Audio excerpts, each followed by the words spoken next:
Hello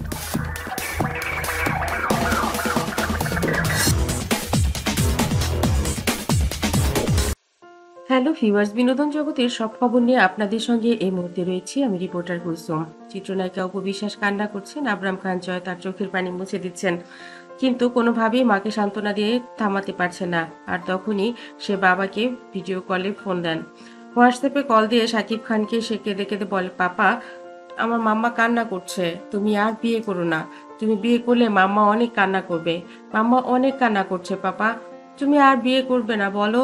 Shakib Khan বললেন, তোমাকে কে বলেছে এসব কথা? আমি আর কখনো বিয়ে করব না। আমি তো বলেছি আমি তোমার সঙ্গে থাকবো, মাম্মার সঙ্গে থাকবো। তাহলে মাম্মা কেন কান্না করছে?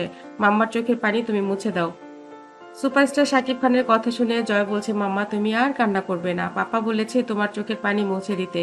পাপা তো আর বিয়ে করবে না। জয়কে সান্ত্বনা দেবার ভাষা চিত্রনায়িকা অপু বিশ্বাসের নেই। ছোট্ট জয়ের জন্য তার জীবনে নেমে এসেছে এই ধরনের এত আনওয়ান্টেড সিচুয়েশন। অপু বিশ্বাস একদমই চাননি তার জীবনটা এরকম হোক। সে একটা সুন্দর মানুষ। ছোটবেলা থেকে একটা সুন্দর মননশীলতা নিয়ে সে বড় হয়েছে, তার কথাবার্তাতে বোঝা যায়।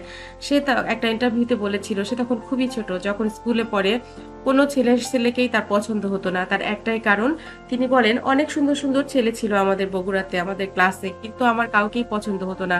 কারণ ওরা সবাই একটা শার্ট একটা প্যান্ট পরে আসতো এবং সেগুলো খুব ঘামতো। আর আমি স্কুলে কখনো ঈদের ড্রেস বা পূজার ড্রেস নিতাম না, আমি সবগুলো স্কুল ড্রেস নিতাম। বাবাকে বলতাম বাবা আমাকে 6টা স্কুল ড্রেস বানিয়ে দেবে। প্রতিদিন আমি একটা করে ড্রেস পরতাম। আমি ওই যেটা ঘামতো ওটা পরের দিন আর পরে যেতে পারতাম না।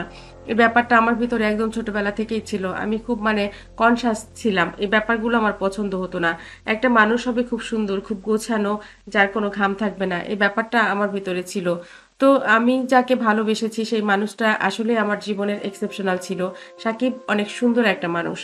তো এরকম একটা সুন্দর মানুষকে একটা মানুষ তার জীবনের চাওয়ার মতো করে পেলে তার জীবনে হয়তো আর কোনো চাওয়ার থাকে না। বাকি জীবন সে যে আর কারোর সঙ্গে সংসার করবে এমন মানুষ সে তার জীবনে সে আসলে গুছিয়ে নিতে পারবে না। তার একটাই কারণ, সে নিজেকে আসলে ওরকম মনে করে যে আরেকটা মানুষ যে পরিষ্কার না, সুন্দর না, গোছানো না, এমন মানুষের সাথে থাকার চাইতে একা একা জীবন পার করা অনেক ভালো। তো সেরকম একজন মানুষের চিন্তা ভাবনা যার, সে কিন্তু ইচ্ছে করলেই আরেকটা মানুষকে পছন্দ করতে পারবে না। সাকিব তার জীবনের জন্য একজন পারফেক্ট মানুষ ছিল। কারণ জয় তার জীবনের অনেক কিছু। জয়কে ভালোবেসে, সাকিবকে ভালোবেসে অপু বিশ্বাস তার বাকি জীবন কাটাতে চেয়েছিল। কিন্তু হুট করেই তার জীবনে আবার নেমে আসলো গাঢ় অমানিসা, যেটা সে একেবারেই মানতে পারছে না।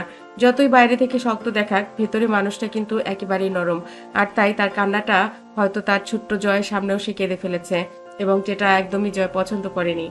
আর তাই জয়ও সহ্য করতে না পেরে ফোন করে ফেলেছে তার পাপা শাকিব খানকে, এবং শাকিব জয়কে কথা দিয়েছে সে কখনোই আর বিয়ে করবে না।